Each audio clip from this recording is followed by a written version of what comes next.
स्वागत है कृपा शंकर जी, वक्तव्य प्रस्तुत कीजिए। बोलो सतगुरुदेव भगवान की जय।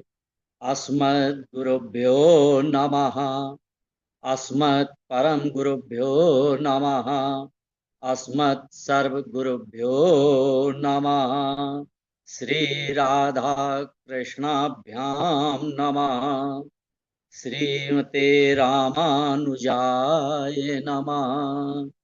लंबोदरम परम सुंदर एकदंतं पीतांबरं त्रिनयनं परम पवित्रम् उददिवाकर निभोजल कांति कांतम विधनेश्वर सकल विघ्नहरं नमामि।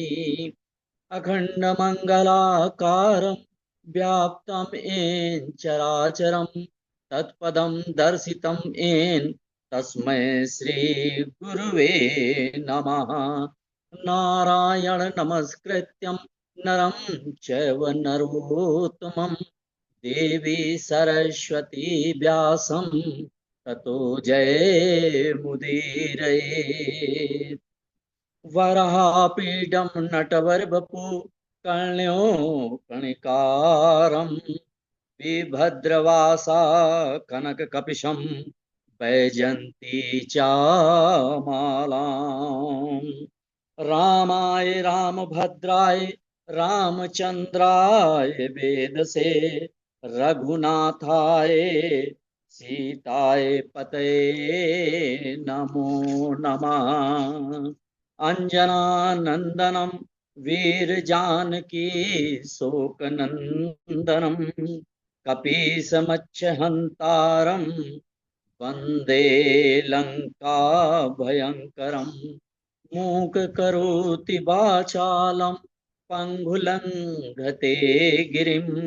यत् कृपातमहं वंदे परमानंदं माधवम्। भक्त भक्ति भगवंत गुरु चतुर्नाम बपु एक। जिनके पद बंदन किए नासत वेदन अनेक। बोल श्यावर रामचंद्र की जय। प्रभु की कृपा से, गुरुवर की दया से हम सबका बड़ा सौभाग्य है कि एक साथ बैठ करके कथा का श्रवण मनन चिंतन कीर्तन हम लोग करते हैं। आज हमें बड़ा सौभाग्य अपने आप पर महसूस हो रहा है कि आप लोगों के समक्ष कुछ कहने का अवसर मिला। ये भगवान की ही कृपा होती है जब हम इस पथ पर चलने के लिए एक हमारी राह बन। अगर देखें तो हम सभी बड़भागी हैं। भगवान को, गुरुवर को कोटि कोटि धन्यवाद नमन वंदन प्रणाम करते हुए आगे कथा में प्रवेश करते हैं कि ये रामचरित मानस साधारण नहीं है और इसको बाबा तुलसीदास जी ने अपने शब्दों से पिरोया, अपने भावों से पिरोया और हम सबके लिए एक सतमार्ग और जीने की राह दिखाया। अच्छा, रामचरित मानस या मानस चरित राम, अगर रामचरित मानस को उल्टा कर दे तो मानस चरित्र राम हमको यही सीख दे रहा है। देखिए, त्रेता में ये बात आई, त्रेता में ये कथा लिखी गई तो त्रेता में लिखी क्या गई, इसमें स्वयं भगवान राम ने अपना चरित्र करके दिखाया कि कैसा होना चाहिए। अच्छा, जैसे एक बात है, जैसे अभी हम अपने घर परिवार में किसी बच्चे से कहें कि देखो 4 बजे उठना चाहिए, बड़ा अच्छा होता है, और 4 बजे उठ करके पढ़ो, तो क्या हमारी बात का प्रभाव पड़ेगा? नहीं पड़ेगा। अगर हम 4 बजे उठें तब उससे हम कहें कि 4:30 बजे उठना चाहिए, तो उसको हमारी बात अच्छी लगेगी, उसको क्या पूरे समाज को अच्छी लगेगी। वही भगवान ने पहले कहा नहीं है, पहले करके दिखाया है। इसमें भगवान ने रामचरितमानस में एक अच्छे भाई, एक अच्छे पिता, एक अच्छी भक्त और एक अच्छे आज्ञा पालक के रूप में सारी चीजें करके दिखाई है। और वही भागवत कथा में कहा है कि ऐसा करना चाहिए, ऐसा करना चाहिए, ऐसा करना चाहिए। यानी पहले करो फिर कहो, तब हमारी बात को कोई स्वीकार करेगा। तो बाबा तुलसीदास जी राजापुर, उनकी भी बात थोड़ी कर लेते हैं, क्योंकि आज उन्हीं के वजह से ये अवसर भी मिला है। तो राजापुर चित्रकूट के पास में है, वहां पे उनका निवास है, उनका आज भी घर है। और चित्रकूट जाते हैं तो दर्शन भी उनके घर के करने का अवसर मिलता है। तो और जब भगवान कहते हैं ना कि तुलसीदास जी का ऐसे ही ये चीज नहीं आ गई थी, ये भी साधारण ही थे। और जैसे जीवन बीत रहा था वैसे ही उनका भी हम सबकी तरह था। मगर जिसको भगवान अपना कृपा, अपनी दया, ममता, करुणा देना चाहते हैं तो रास्ता बना देते। कैसे बनाई थी और कैसे कहा था? अति हरि कृपा जाहि पर होई, पाँव देह यही मार्ग सोई। उसका मार्ग जो है बना देते हैं। और कृपा तो देखिए तुलसीदास जी पे जैसे कृपा हुई भगवान की, वो तो कहानी सब आप लोग जानते हैं। कैसे हनुमान जी के माध्यम से दर्शन हुए, वो तो सब आपको मालूम है। मगर साधारण कृपा नहीं थी ये। अन्य सांसारिक लोग होते तो क्या मांगते हैं? यही भगवान भगवान घर दे दो, द्वार दे दो, दुकान दे दो, मकान दे दो, गाड़ी दे दो, नौकरी दे दो, पोता दे दो, पोती दे दो, नाती दे दो, यही तो सब हम लोग मांगते हैं। मगर भगवान जिसको देना चाहते हैं वो इन सब चीजों यानी अपनी माया से बचाने लगते। और जब माया से कैसे बचाया? तो देखिए, जब विचित्र करके दिया। तुलसीदास जी का जन्म जब माँ के पेट में आए, इनकी माँ का नाम था हुलसी, पिता का नाम था पंडित आत्मदेव। तो जब माँ के घर में आए तो 12 महीने में इनका जन्म हुआ। साधारणतया तो 9 महीने का माना जाता है, मगर प्रभु की अति कृपा है। और जब अति कृपा, कृपा में और अति कृपा में, अति कृपा और अति से अति कृपा में भगवान देते नहीं हैं, ले लेते हैं, वापिस कर लेते हैं। यानी अपनी माया के द्वारा फैलाया हुआ सब समेट लेते हैं। तब वो कहीं,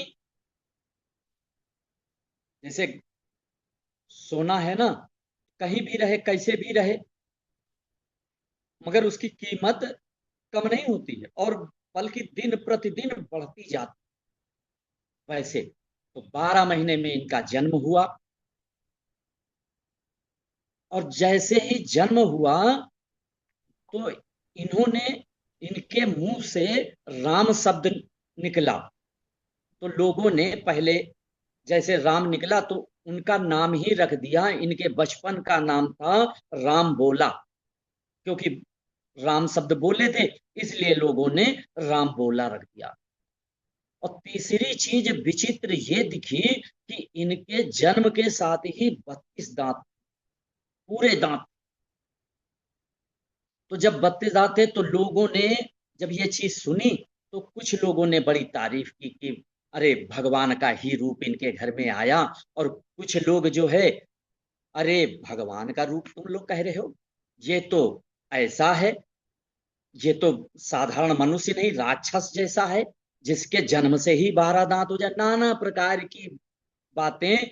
जहां 4 लोग होते हैं, कुछ अच्छे कुछ बुरे, मगर बुरों की संख्या कुछ विशेषता हो जाती है और उनकी बात कुछ जल्दी फैलती। जैसे कोई अच्छा कार्य अभी हम करें, जैसे हमारे गुरुवर द्वारा अमृत महोत्सव का कार्यक्रम किया जा रहा है, ये हम सबके भलाई के लिए किया जा रहा है, तो कितना प्रचार प्रसार, कितनी बात, कितनी बार हम लोगों से पूछा जा रहा है अच्छे कार्य के लिए कि आओगे भैया, कब आओगे, कैसे आओगे, हैं? और अगर इसी जगह कह देते कि नहीं, यहाँ पे जो है फलाने को बुलाया जा रहा है और बढ़िया भजन होंगे, नाच गाना होगा, तो सबसे पहले हम अटेंडेंस लगा देते, हमारा नाम लिख लो, हम तो आ ही रहे हैं। तो ऐसे अच्छे कार्यों में हमारे कदम बहुत धीरे धीरे सोच सोच के उठते हैं, और उसी जगह कोई बुराई की बात हो तो वो कानों कान अपने आप चलती है, दिन दूना रात बढ़ने लगती है। वैसे ही ये बात बहुत तेजी से बढ़ने लगी। तो माता हुलसी बड़ी परेशान हो गई कि कहीं ऐसा ना हो कि हमारे बेटे को कोई क्षति हो जाए और नुकसान पहुंच जाए। तो उनकी एक प्रिय सहेली थी, दासी कह लो, कुछ भी कह लो आप, मगर वो सहेली के रूप में थी। तो उसको बुलाया और उसका नाम था, उसका नाम था चुनरी। तो वो जो है उससे कहा कि तुम ऐसा करो, चुनने चुनिया, चुनिया नाम था। कहा कि एक काम करो बहन, तुम मेरी सहेली हो, अब लोगों का कोई विश्वास नहीं है, इनको लेकर के तुम कहीं चली जाओ, नहीं तो ये लोग हमारे बेटे को कुछ नुकसान कर दें। उसकी माँ हुलसी ने तो इधर लेकर के जो चुनिया थी, कुछ खर्चे के लिए दे दिया कि जाओ, और चुनिया जो है उनका पालन पोषण करने लगी। और इधर बेटे के गम में लोगों के ताना सुन सुन करके तुलसी का निधन हो गया।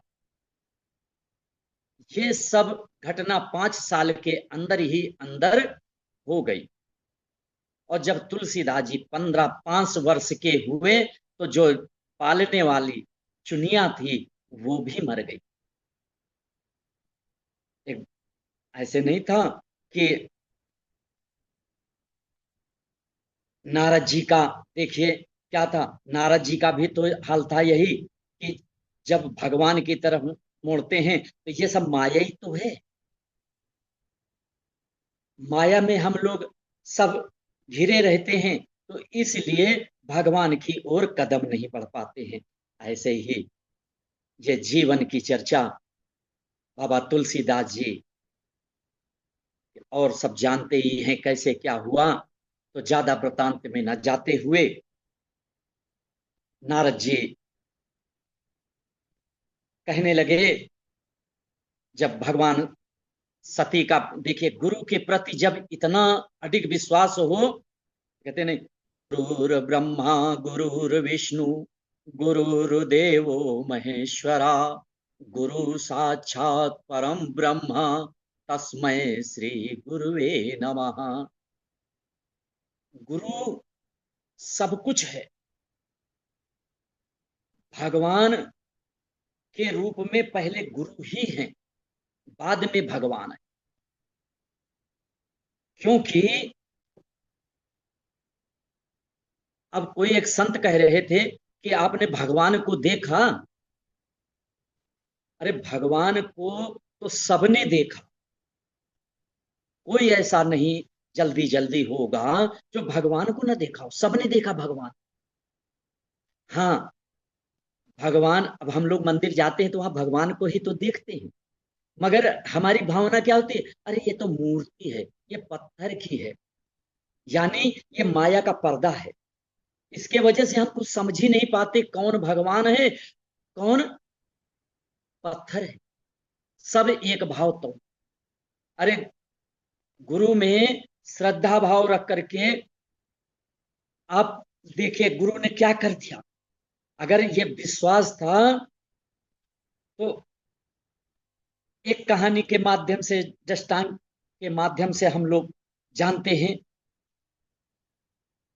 मगर नारद, मैया पार्वती जी ने कितना भी भगवान ने कहा कि नारद जी ऐसा, क्योंकि मैया के गुरु हैं नारद जी, तो ऐसा किया है, ये उनके द्वारा दोष लगा है, मैया मानने को नहीं। ऐसा विश्वास जब आ जाएगा, चाहे जिस अवस्था में हो, आंख बंद हो, तब भी हमारा गुरु दिव्य दिखाई पड़े। कोई कुछ भी कह दे, आजकल तो हम हाँ में हाँ मिलाने लगते, मगर ऐसा नहीं होना चाहिए, ये पाप है। अगर हमको गुरु की सीख देखनी है तो मैया पार्वती से सीख ले। तो क्योंकि ये बंजर भूमि है भैया, इस बंजर भूमि में कोई चीज बोई जाए तो कुछ होगा, नहीं होगा। ये तो गुरु की कृपा है जो इसको, ये सत्संग क्या हो रहा है, ये हमारी बंजर भूमि को जोता जा रहा है।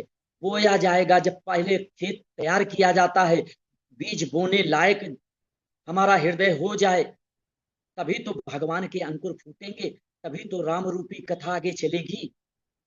नहीं तो इस बंजर भूमि में, हाँ ठीक है, एक राम थे सीता थे, सब होता है, कहानी बचपन से सुनते चले आए, मगर क्या आंखों से देख पाएंगे? ये असंभव को संभव बनाती है। एक घटना से हम देखते हैं, छत्रपति शिवाजी के एक गुरु थे, उनका नाम था रामदास। स्वामी रामदास के नाम से थे, मगर उनको लोग समर्थ रामदास के नाम से जानते थे। समर्थ एक उपाधि दी गई थी उनको, ये कहां से मिली, कैसे मिली, कब मिली, क्यों मिली, ये तो गुरुवर की कृपा से ही पता चलती है कैसे क्या हुआ। और गुरु देखिए कैसे कहां से कहां पहुंचाते हैं, यानी एक विश्वास जागृत कर देते हैं। और जब विश्वास हो जाता है, जितने भाव से हम चलेंगे, भगवान भाव के भूखे हैं। अब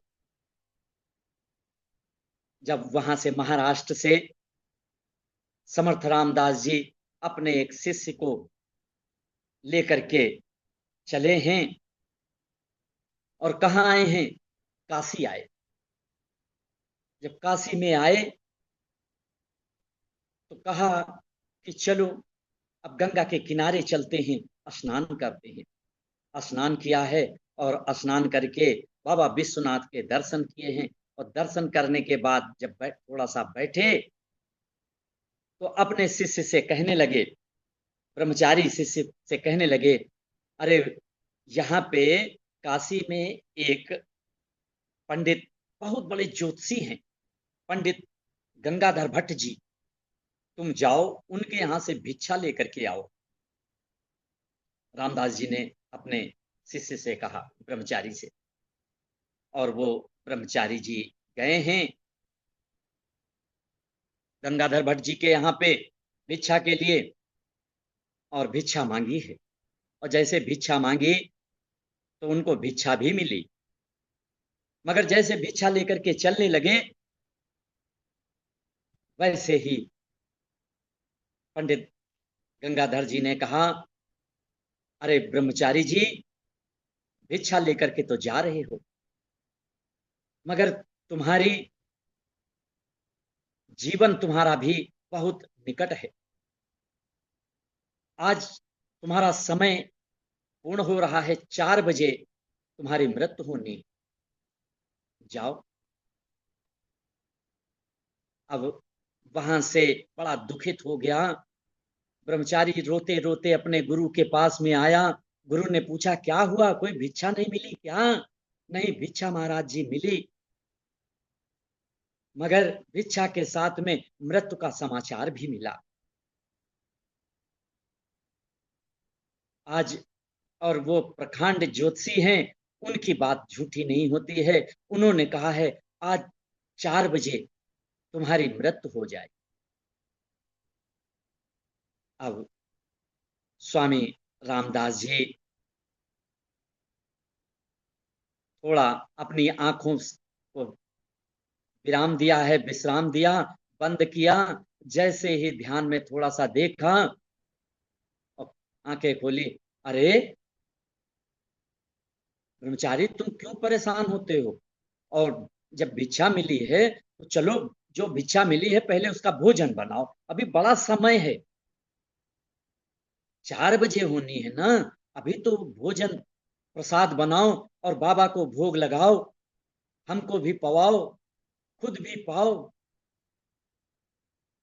ऐसा अब जिसका समाचार मालूम हो, जिसको कि आज मृत्यु मेरे दरवाजे, क्या मेरे सर पे खड़ी है, और वो व्यक्ति गुरु की सेवा में जैसे आज्ञा हुई सब भूल गया। कब कहाँ कैसे क्या होना है कुछ नहीं, गुरु की आज्ञा।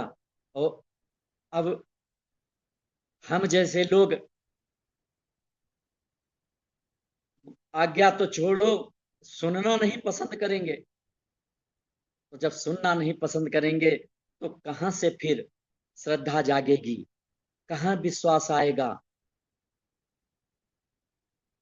बनाया है भोजन, प्रसाद लगाया है, भगवान विश्वनाथ को भोग लगाया, फिर किया, मगर वो कहाँ ब्रह्मचारी जी को भोजन या गुरु को पवा करके।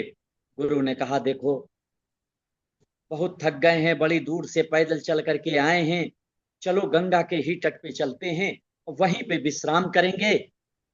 थक गए हैं, वहीं शाम को संध्या वंदन करेंगे, चलो। अब गए हैं, गुरु जी लेट गए हैं, आराम की मुद्रा में आ गए हैं, और शिष्य से कहा है, बहुत थक गए हैं। शिष्य पैर दबा रहा है, और पैर दबाते जा रहे हैं, आंसू गिरते जा रहे हैं, आंसू गिरते जा रहे हैं। गुरुवर के पूरे चरण धुल रहे हैं। जैसे ही 4 बजा, 4 बजने के मुताबिक यमराज के गण दोनों गेट बंद आकर कर के लियो। खड़े हो गए आकर के। तब देखा, मगर गण उनके खड़े ही रहे, और इधर ब्रह्मचारी जी अपने गुरु के पैर दबाते रहे, जा रहे हैं, दबाते जा रहे हैं, मगर यमराज के गणों की हिम्मत नहीं है। 4 क्या 5 बज गया, 5 क्या 6 बज गया, मगर तब जो गण आए थे, गुरुवर को प्रणाम किया है, रामदास जी को प्रणाम किया, और प्रणाम करने के बाद तो उनको टोका, अरे तुम लोग तो आए थे लेने के लिए, लेके नहीं जा रहे हो क्या? तब कहा, नहीं, हमारे यमराज जी का आदेश है कि जो गुरु की सेवा में लगा हो, गुरु के कार्य में लगा हो, गुरु की आज्ञा के पालन में लगा हो, उसको प्रणाम करके आना, लाना नहीं है, प्रणाम करके आना। धन्य है ऐसे गुरु, और धन्य है ऐसी सेवा, और धन्य है ऐसे गण। वापस चले गए और इधर सुबह हुई। गुरुवर ने कहा कि जाओ पंडित गंगाधर भट्ट से आज भिक्षा लेकर के आओ। और जैसे ब्रह्मचारी जी गए और देखा तो जो उनके हाथ में थाली वाली का फूल था और सब थाली वाली उनके हाथ से छूट गई कि आज गंगाधर भट्ट की बात कैसे गलत हो गई, ऐसा नहीं हो सकता है। पूछा तो सब बताया ऐसी ऐसी बात है। उस दिन से और उन्होंने जो जल का लोटा था, जल के लोटे से जिधर रामदास जी थे उनकी ही तरफ मुख करके जल को अर्पित किया है। और जब जल दिया है और कहा आज से रामदास नहीं, लोग समर्थ रामदास के नाम से उनको जानेंगे। ऐसी गुरु की माया होती है। और जो गुरु की माया को जान गए, हम जान गए, तो समझ लो राम कथा को पहचान गए। राम के पद चिन्हों पर चलने के लिए हम अग्रसर हो गए। गुरु की आज्ञा मिल जाती है। और जब हम अपने को पहले गुरु में समर्पित करना है। अरे जब हम पहली सीढ़ी ही नहीं पार कर पाएंगे तो वैसे ही होगा जैसे अभी हम मंदिर में गए और मंदिर में भगवान की जगह हमको पत्थर की मूर्ति दिखती है।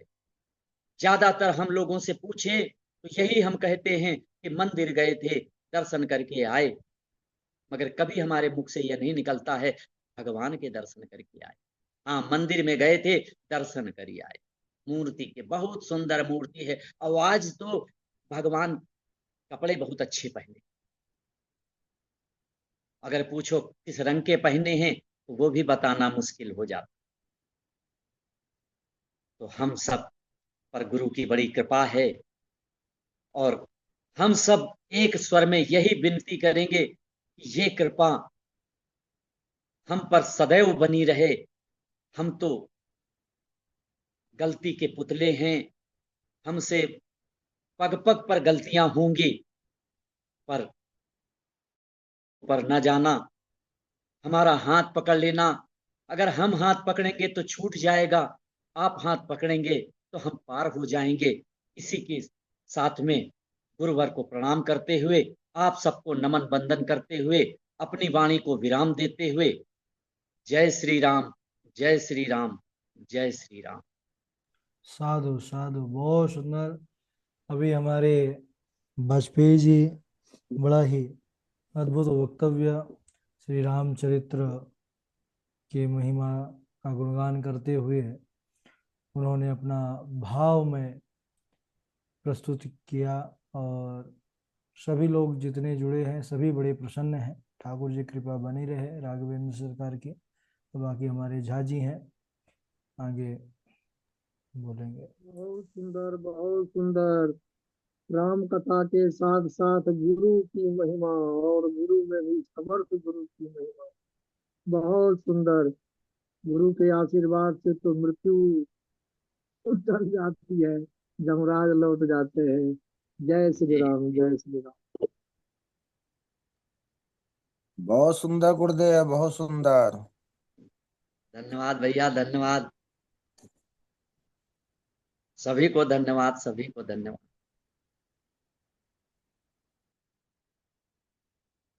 भैया जी बहुत ही सुंदर बोला बोला आपने, बहुत ही सुंदर। धन्यवाद, धन्यवाद।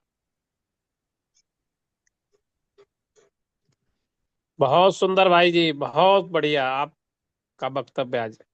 गुरु की धन्यवाद, इतनी बढ़िया महिमा बताई आपने कि गुरु को कैसे हमें याद करना, क्या करना। बहुत ही सुंदर आपका वक्तव्य रहा।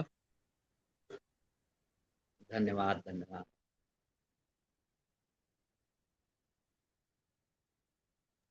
बहुत बढ़िया।